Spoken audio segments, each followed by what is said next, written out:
News foundation मेरे पीछे स्मृति Jupiter coaching संस्थान है जो कि मेडिकल और इंजीनियरिंग की तैयारी जो है वो करवाता है और पटना में करीब 15 साल से अपने वजूद में है।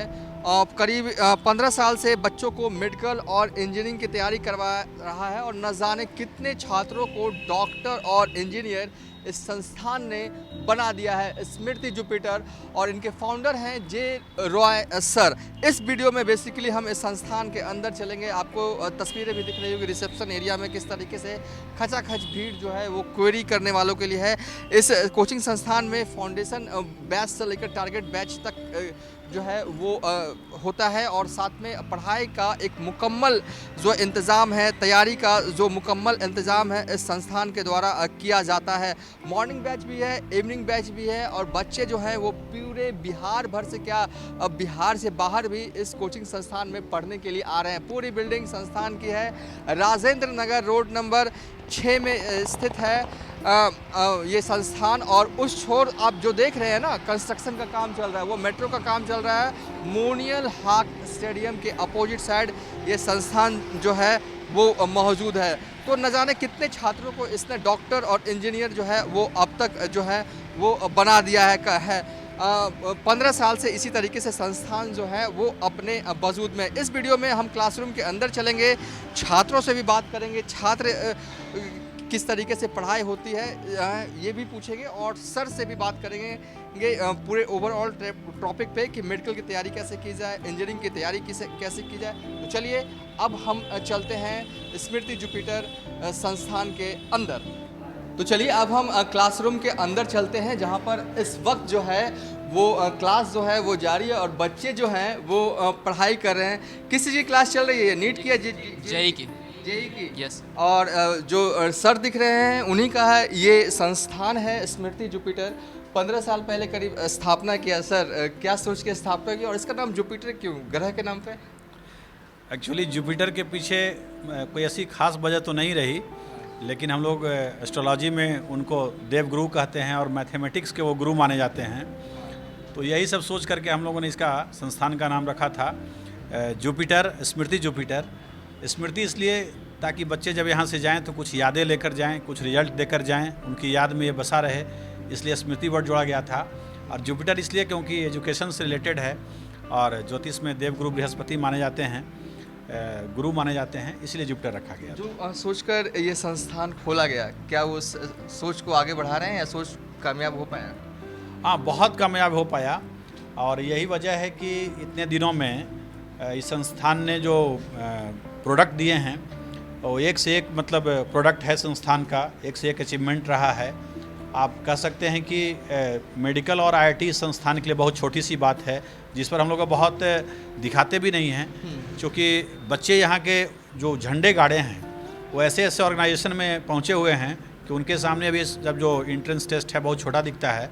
जैसे कि DRDO, इसरो, समझ लीजिए कि Tata institute of fundamental research, ये जितने भी वर्ल्ड के टॉप ऑर्गेनाइजेशन है, टॉप मोस्ट इंडिया में भी, वहाँ पे अपने बच्चे एज ए साइंटिस्ट वर्क कर रहे हैं, आईटी के प्रोफेसर्स के रूप में वर्क कर रहे हैं। आपको बिहार ले लीजिए, यहाँ का सबसे अच्छा डॉक्टर हमारा विद्यार्थी है।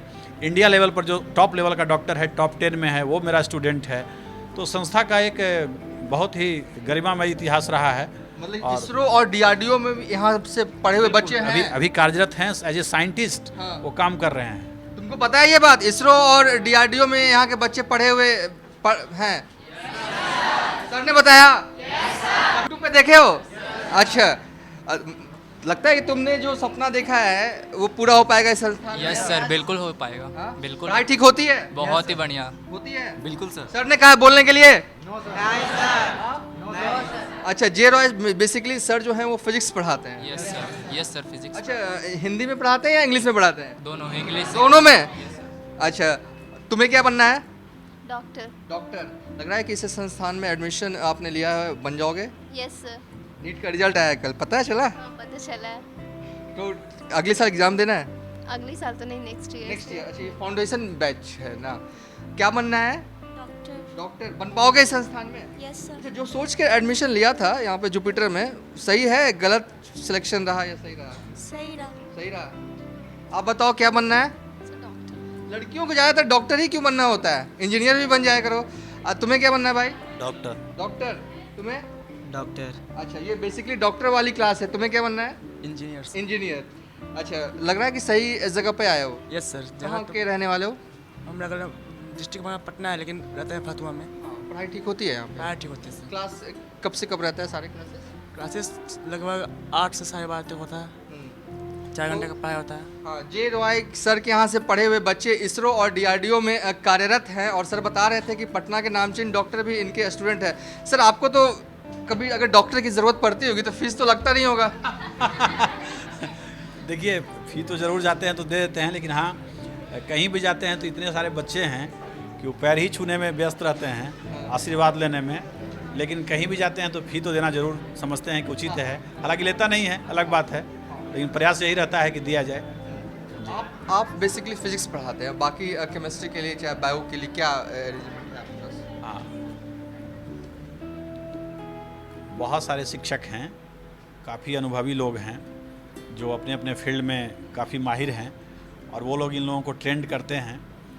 हाँ, थोड़ा सा लॉकडाउन को लेकर के जो बच्चे हैं, चूँकि शुरुआती दौर में बहुत स्ट्रगल करके आए हैं, तो इस बार जो लॉट है उसको पढ़ाने में बहुत मेहनत करना पड़ रहा है।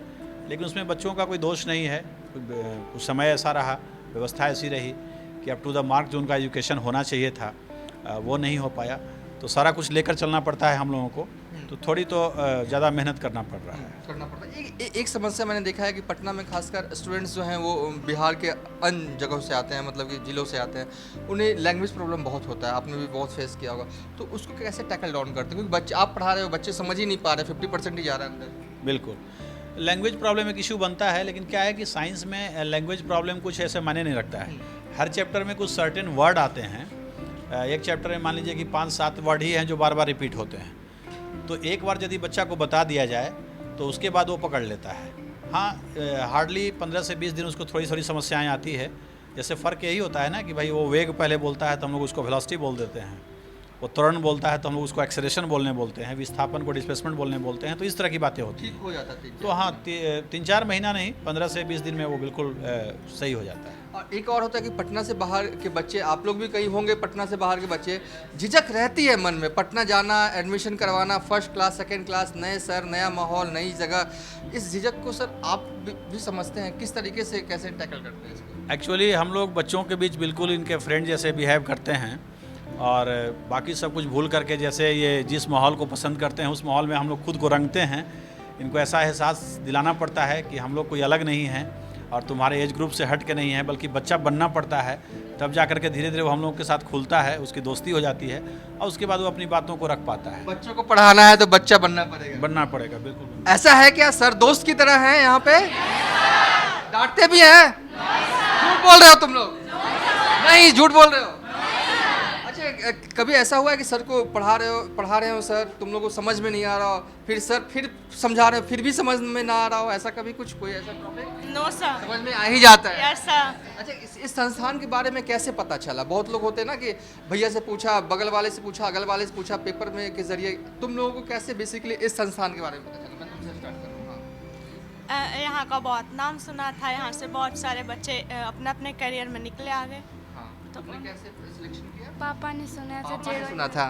तुमने? रिलेटिव से जो यहाँ रहते हैं वही बताया था अच्छा, इसके बेसिकली ज़्यादातर मुझे दिख रहे हैं कि रिलेटिव या अगल या बगल या पापा ने बताया। तुमने कैसे एडमिशन लिया था यार? पापा ने बताया था मुझे। तुमने भाई? मैंने स्कॉलरशिप टेस्ट के थ्रू दिया था इसको। Scholarship test. सर, ये स्कॉलरशिप टेस्ट क्या है? आई थिंक मेधावी छात्रों के लिए है। एक्चुअली हर साल संस्थान के द्वारा स्कॉलरशिप टेस्ट का आयोजन होता है, जिसमें जो बच्चे जिस तरह के परसेंटेज लाते हैं उनको उस तरह का स्कॉलरशिप दिया जाता है और admission on the spot test के बेसिस पे भी होता है, जिससे बच्चों को बेनिफिट ये होता है कि यदि वो स्कॉलरशिप चाहते हैं तो बहुत सारे ऐसे बच्चे हैं जिनको 100% तक स्कॉलरशिप मिल जाता है और पूरा ट्यूशन फ़ी उनका वेव ऑफ हो जाता है, माफ़ कर दिया जाता है। तो जो जैसा परसेंटेज ला रहा है, कोई 90% लाया तो उसको 90% का स्कॉलरशिप मिल रहा है, कोई 80% लाया है तो उसको 80% का मिल रहा है। किसी का बोर्ड में अच्छा मार्क्स है तो उसके बेसिस पे भी संस्थान स्कॉलरशिप दे रहा है। तो ये बच्चों के एक हित में काम हो जाता है कि चलिए उसको ज़्यादा कोई पैसे वैसे नहीं देने पड़ते हैं और क्वालिटी एजुकेशन भी उसको मिल जाता है। अगर आप पढ़ने में तेज हैं तो ये संस्थान आपको मुफ्त में पढ़ाएगा। बिल्कुल, चलिए, अगर आप पढ़ने में तेज हैं तो ये संस्थान अब मुफ्त में पढ़ाएगा। पीछे वाले बच्चों से भी कुछ सवाल पूछ लेते हैं, नहीं तो फिर वो कहेंगे कि सिर्फ आगे वाले बच्चों से पूछा गया। तुम्हें कैसे पता चला इस संस्थान के बारे में? भैया रहते थे यहाँ। भैया रहते थे। तुम्हें? भैया थे। भैया। तुम्हें भाई? पापा किस तरह से पता? ठीक है, संस्थान मतलब पढ़ाई हो रहा है, समझ में आ रहा है ना? सही बोल रहे हो ना भाई? पढ़ाई समझ में आ रही है? सर आ रही। चलिए, कुल मिलाकर लब्बुल लुबाब यही है कि छात्र हमसे बातचीत में यही कह रहे हैं कि पढ़ाई समझ में आ रहा है। तुम्हें कैसे पता चला स्मृति जुपिटर के बारे में? मेरा भाई पहले से यहाँ पे पढ़ता था। अच्छा, भाई पढ़ता था। अभी कहाँ है भाई? भाई अभी है नीचे है। अच्छा, तुम्हें कैसे पता चला? भाई बताए। भाई बताया। चलिए, बच्चे जो हैं वो खुलकर कह रहे हैं, बेझिझक तरीके से कह रहे हैं कि उन्हें यहाँ की पढ़ाई जो है वो पसंद है। एक आखिरी सवाल हम जे रॉय सर से लेंगे कि बच्चे जो हैं सर, खासकर जो अब 10th के बाद आते हैं, 12th के बाद आते हैं, उन्हें सुबह में उठने में बड़ा कष्ट होता है, ये उम्र ही ऐसा है। तो इन सब चीज़ों के लिए क्या करते हैं? शाम का बैच है, सुबह का बैच है, कैसे है ये सब थोड़ा बताएं। दोनों शिफ्ट में बैचेज होते हैं, इवनिंग में भी मॉर्निंग में भी। लेकिन सबसे बड़ी बात क्या है कि बच्चों को आजकल हम लोग जो सलाह दे रहे हैं कि जिस बच्चे ने मोबाइल से अपनी दूरी बना ली वो निश्चित रूप से अपने करियर में सफल हो जाएगा। आजकल लोग कर क्या रहे हैं कि एक ऑनलाइन एजुकेशन का दौर चल पड़ा है। मैं उसे ऑनलाइन एजुकेशन का दौर नहीं मानता हूं, मैं उसे बर्बाद करने का दौर मानता हूं। ज़्यादातर बच्चे कहीं कुछ नहीं पढ़ रहे हैं, उनको कुछ आ नहीं रहा है, बस दिखावा है। दिखावा करके ही लोग सोच रहे हैं कि बच्चों को पढ़ा दें। कहीं कोई वैसा बच्चे के पास कुछ मटेरियल नहीं जा रहा है। मटेरियल उनका असाइनमेंट देखिए तो ऐसे लगता है जैसे 8वीं क्लास का असाइनमेंट है। कहीं बच्चों के दिमाग पर कुछ मतलब असर नहीं हो रहा है, जिस लेवल की पढ़ाई उसको चाहिए। बस एक खिलौना वाला जो परोसने वाला होता है, बच्चों को खुश करने वाला, वो ऑनलाइन सिस्टम है। तो गार्जियन को बच्चे कह क्या रहे हैं, कन्विंस क्या कर रहे हैं कि हमें एक मोबाइल दे दीजिए, हम मोबाइल में ऑनलाइन पढ़ लेंगे। वो बिल्कुल नाश करने वाली पढ़ाई है। अमेरिका में ऑनलाइन एजुकेशन बंद कर दिया गया है। स्मार्टफोन से लोगों ने दूरी बनाना शुरू कर दिया है, फिर से वापस वो वायर वाले फ़ोन पे आ गए हैं। इससे हार्म के अलावा कुछ है ही नहीं।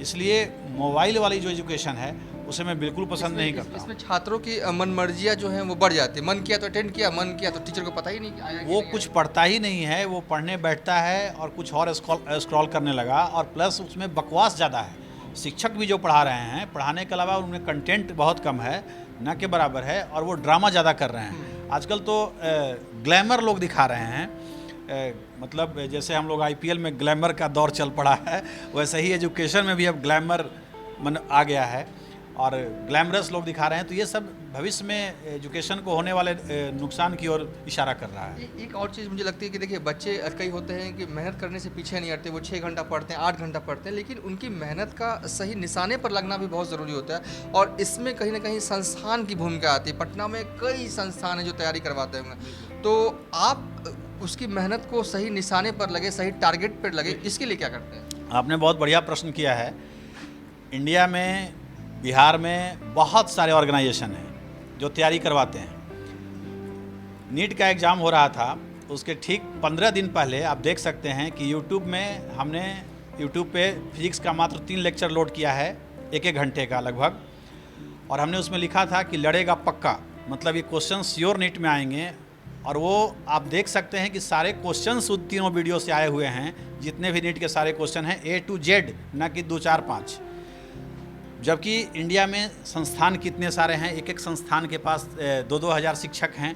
किसी ने ये हिम्मत नहीं किया, या आज तक कोई नहीं ये बताता है कभी कि हाँ यही आएगा, ये मैं दावे के साथ कह सकता हूँ, लेकिन हमने तो करके दिखाया है। तो आपको कैसे पता? नीट वालों ने बताया? नहीं, मुझे नीट वालों ने नहीं बताया। एक्सपीरियंस मुझे पता है कि जो नीट के क्वेश्चन पेपर सेट करते हैं उनकी सोच कहाँ तक जाती है, वो मुझे पता है एक्सपीरियंस के आधार पर। और यही वजह था कि हमने उनको पकड़ लिया था कि वो क्या सोच सकते हैं और वीडियो बनाकर डाल दिया था। सर के पास अनुभव बहुत है, आप लोग भी सर के अनुभव का लाभ उठाइए और भविष्य में जो बनना चाहते हैं वो बन जाइए। बेसिकली क्लास चल रहा था, हमने बीच में सर को डिस्टर्ब किया, लेकिन उसके लिए सर माफ़ी। बिल्कुल। चलिए, अब बच्चों को देख रहे हैं स्क्रीन पर। अब हम इस वीडियो को एंड कर रहे हैं। हमने विस्तार से स्मृति जुपिटर का वीडियो बनाया और दिखाया कि किस तरीके से संस्थान जो है वो पटना के राजेंद्र नगर 6 में कार्य कर रहा है बीते 15 सालों से। बच्चों की मस्ती मेरे निकलते ही देखिए किस तरीके से जारी हो गई। तो छोड़े जाते हैं बच्चों के इस मुस्कान के साथ।